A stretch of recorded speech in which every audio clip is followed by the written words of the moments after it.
Mi hijo me dijo que si no vendía la casa, me desheredaría.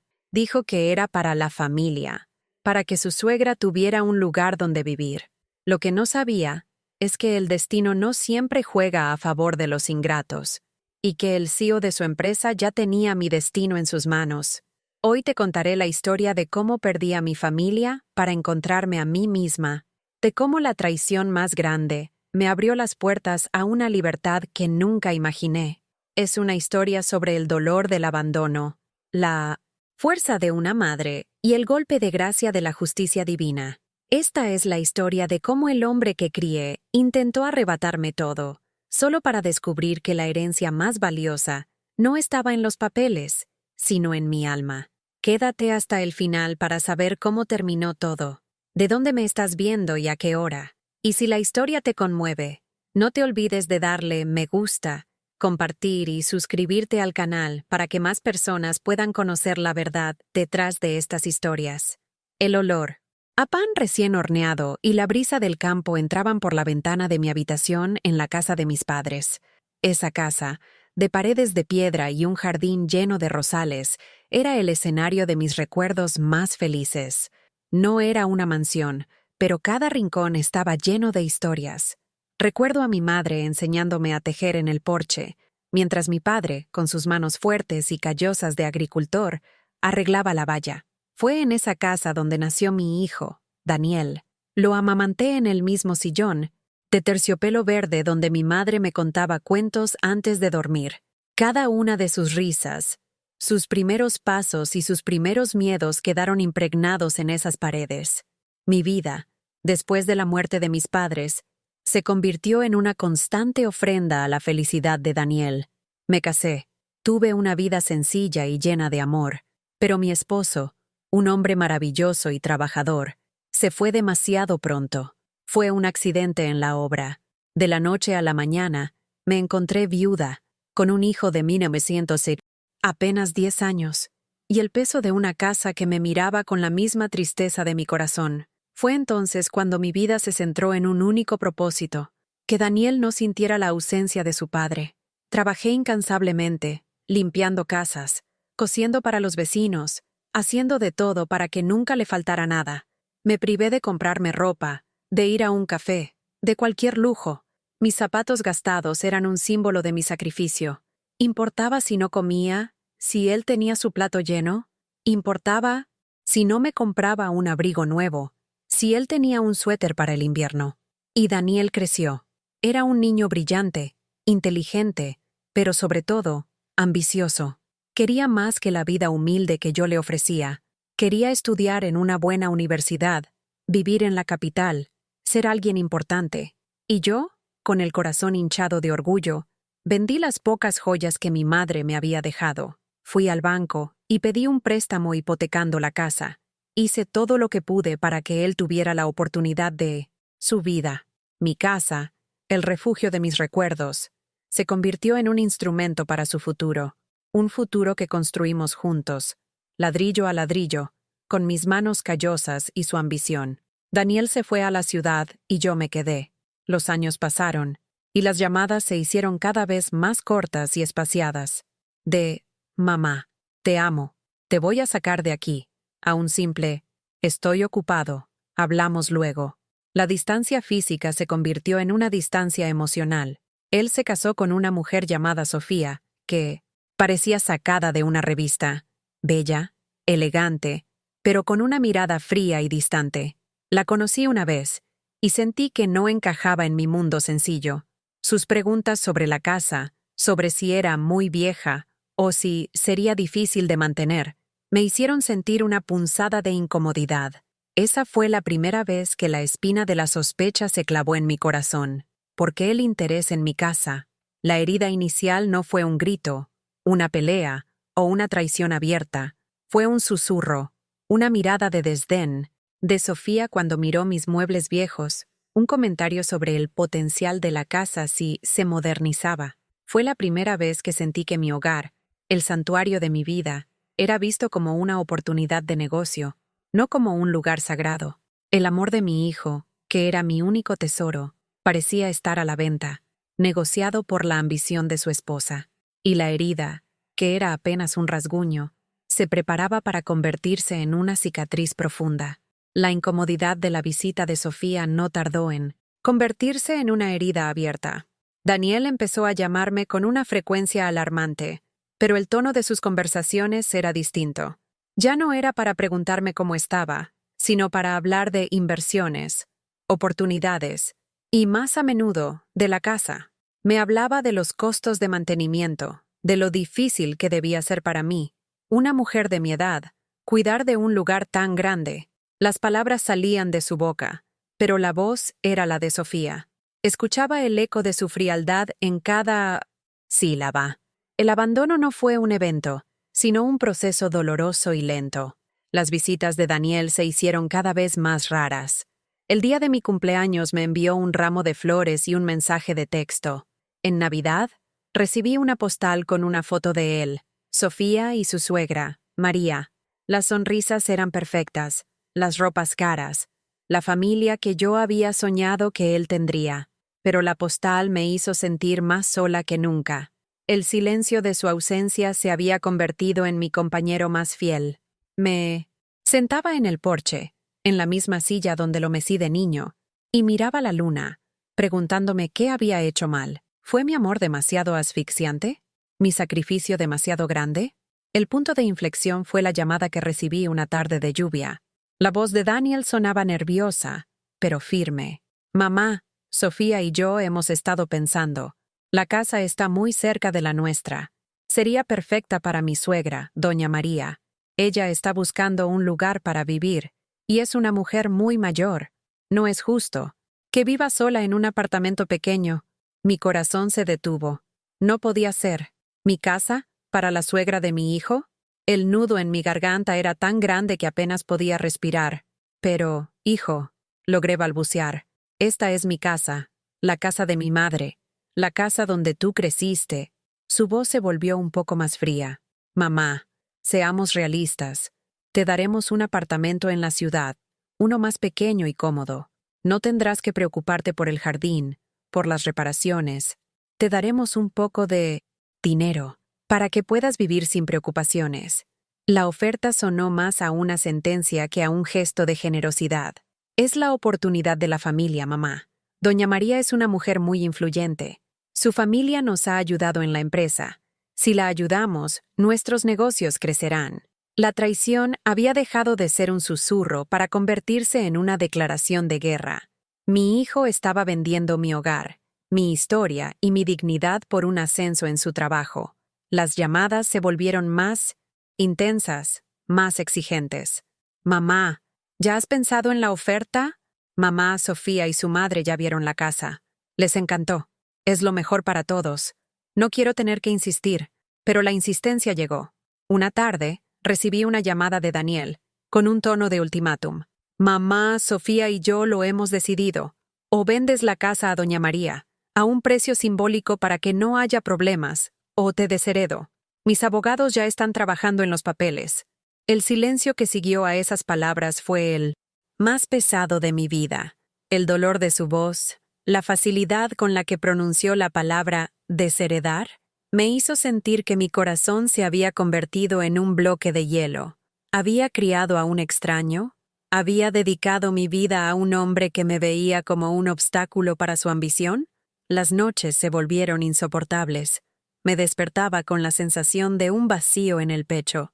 Me sentaba en mi cama y miraba las sombras de mi habitación, y cada sombra parecía ser un recuerdo de mis sacrificios, de mis noches sin dormir, de mi amor incondicional que había sido devuelto con un ultimátum. La herida ya no era un rasguño, sino una puñalada profunda que me había dejado sin aliento. El abandono no fue solo físico, sino una herida en mi alma, una traición a la memoria de mis padres y a todo lo que había sacrificado por mi hijo. Me sentía sola, vacía, y sin saber qué camino tomar. ¿Luchar? ¿Ceder? ¿O simplemente desaparecer?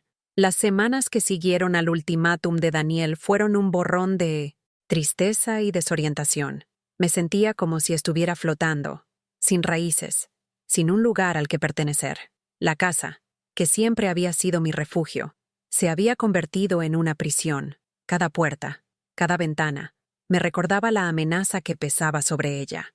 Deambulaba por las habitaciones, acariciando los muebles antiguos, los cuadros en la pared, sintiendo la presencia de mis padres en cada rincón. ¿Cómo podía dejar que este lugar, lleno de su amor y su memoria, se convirtiera en un negocio para extraños? La idea me revolvía el estómago. Una tarde, mientras limpiaba el desván, encontré una caja de madera vieja y polvorienta. Era la caja de recuerdos de mi padre. Dentro, entre cartas amarillentas y fotografías en blanco y negro, encontré un pequeño cuaderno de cuero. Era el diario de mi padre. Sentí una oleada de nostalgia al ver su caligrafía firme y elegante. Empecé a leerlo, y las lágrimas se me deslizaron por las mejillas. Hablaba de sus sueños, de su amor por mi madre, de las dificultades que enfrentaron, pero lo que me hizo detenerme fue la entrada de la última página. No era un diario, sino una carta. Una carta para mí. Mi querida Alma, decía, si estás leyendo esto es porque me he ido y sé que estarás triste. Sé que sentirás que el mundo se ha vuelto un lugar vacío, pero quiero que sepas que siempre estaré contigo, en el sol que entra por la ventana de la cocina, en la brisa que mueve las cortinas de la sala, en el olor a tierra mojada del jardín. Te dejo la casa, mi amor, porque es el lugar donde está el corazón de nuestra familia, pero no te la dejo solo como un lugar para vivir, sino como una herramienta para tu futuro. Continué leyendo con el corazón acelerado. Hablaba de la tierra, de un pequeño lote de terreno que mi padre había comprado al lado de la casa. Un terreno que yo siempre había visto como una extensión del jardín, un lugar donde jugábamos de niños. Esa tierra es el futuro, mi amor, escribí a mi padre. Sé que un día, esa tierra será valiosa. La guardé para ti. No la vendas a cualquiera. Investiga, pregunta, y cuando llegue el momento, vende al mejor postor. Esa tierra es tu libertad. Te servirá para vivir el resto de tus días sin preocuparte, para que puedas ir a donde quieras, para que nadie pueda decirte qué hacer. Es tu herencia. Cuídala. Y si algún día alguien te pide que vendas tu casa, recuerda que tu valor no está en las paredes, sino en la tierra debajo de tus pies. La carta se detenía ahí.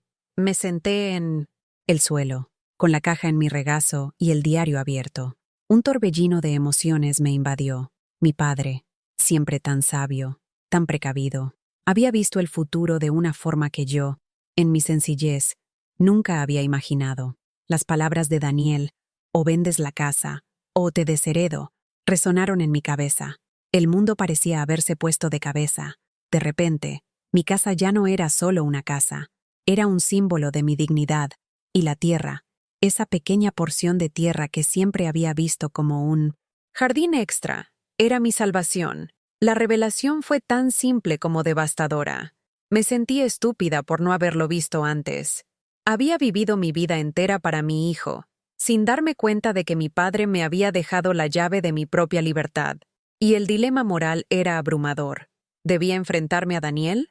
¿Revelarle la existencia de la tierra?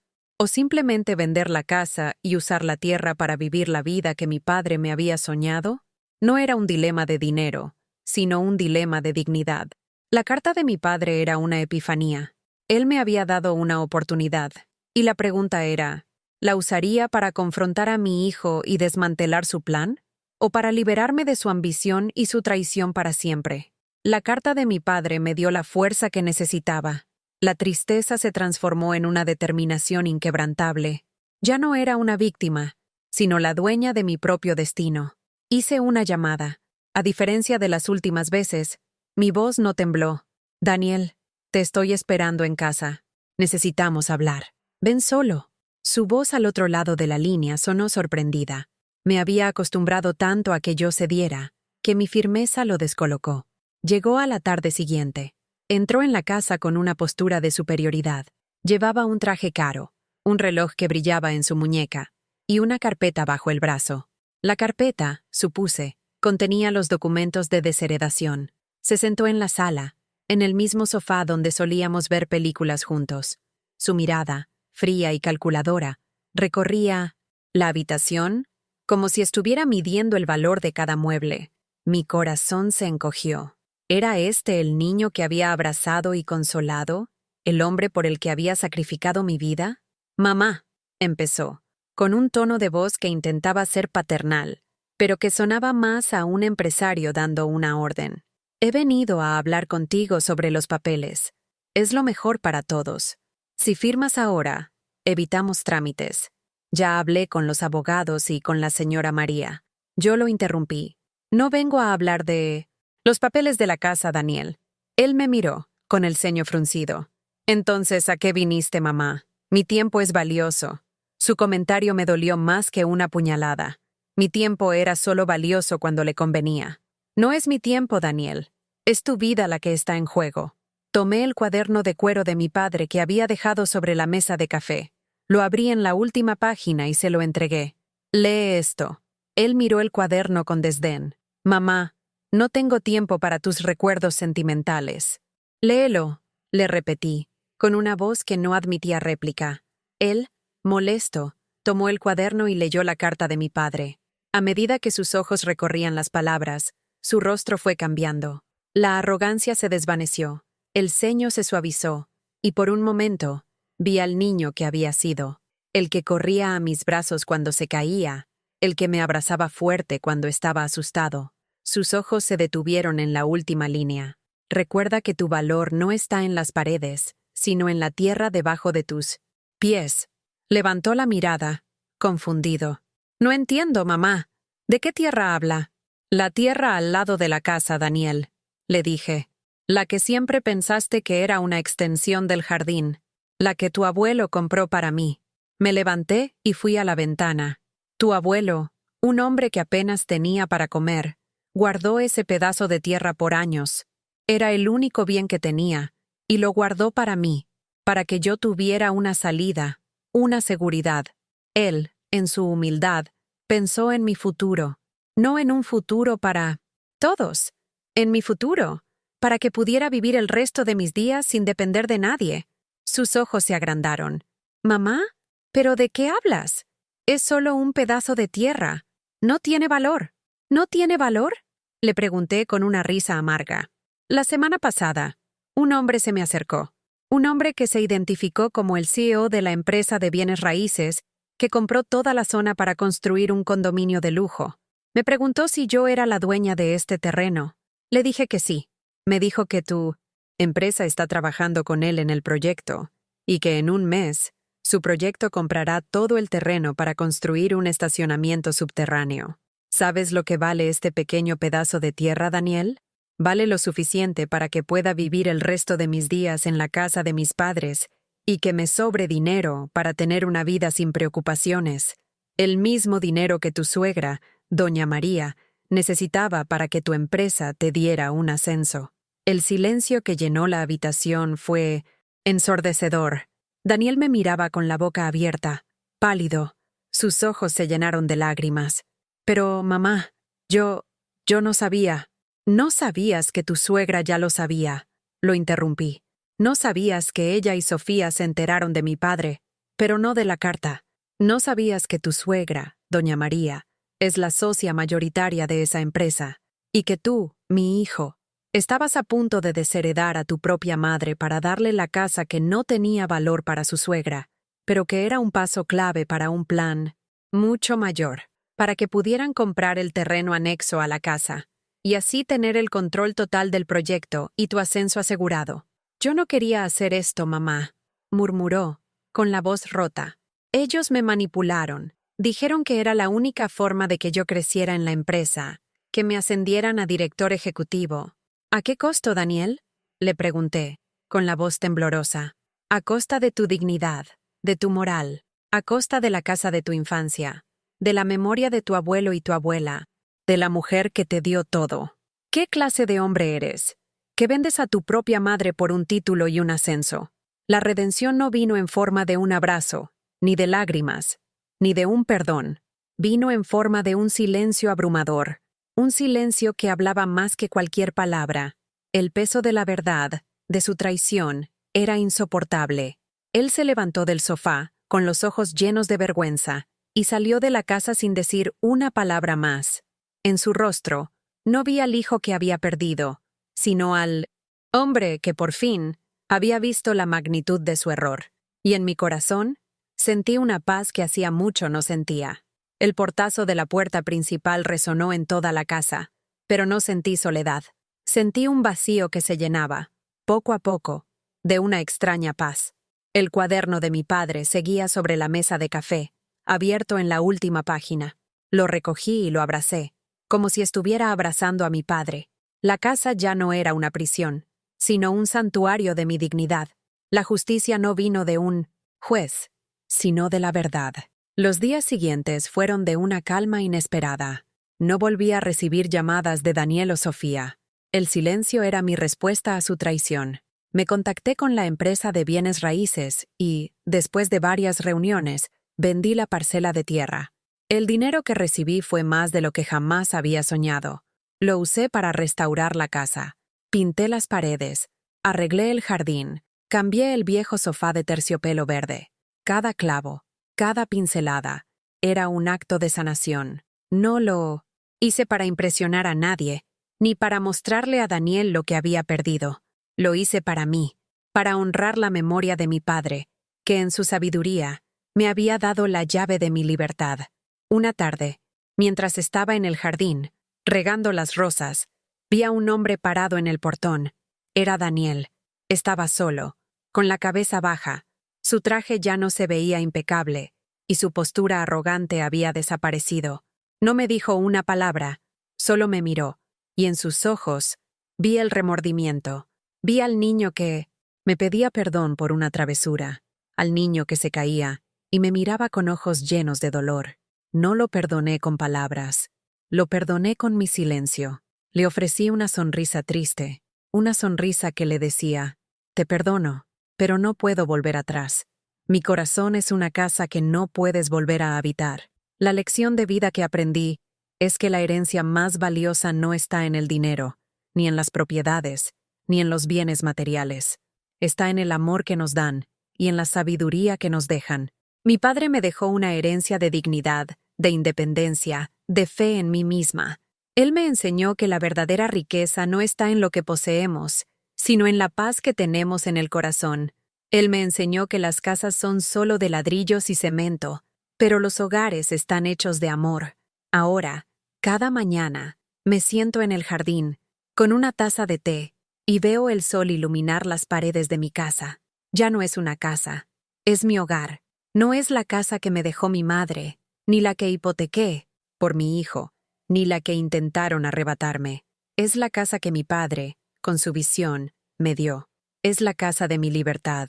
La cámara se aleja lentamente, mostrando la casa en su totalidad, restaurada y brillante bajo la luz del sol. La taza de té en la mano de Alma, el vapor que se eleva lentamente, es un símbolo de paz y plenitud. Se escucha una última vez la voz en off de Alma. La vida me arrebató la familia que yo construí, pero me regaló la familia que siempre había tenido. Me arrebató la confianza en mi hijo, pero me regaló la confianza en mí misma. Me arrebató mi casa, solo para devolvérmela de una manera que me liberaría para siempre. Si esta historia te conmovió, deja tu comentario.